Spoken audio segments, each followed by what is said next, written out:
Қызылордада таза су айдындары деген атаумен табиғатты қорғау шарасы өткізілуде. Тазалық айлығы барысында өзен-көлдердегі қоқыстан бөлек 100-ге жуық тыйым салынған балық аулау құрылғылары шығарылды.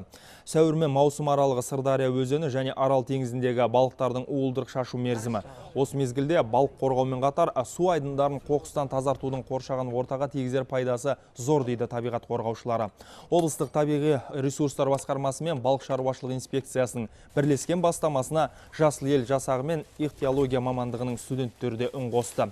Белсенді топ өзен көлдер аумағын қоқыстан арылтып, бітелген су көздерін аршырды.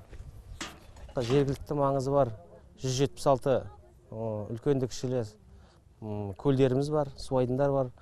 Осы су айдындарында қазіргі уақытта ластанулары көбеюіне байланысты, үкіметіміздің министрліктің тапсырмасына байланысты акция ұйымдастырылып жатыр қазір. Осы су жағалауларын, су ішіндегі қалған ауларды тазалау жұмыстары жақсы қарқынды жүріп жатыр.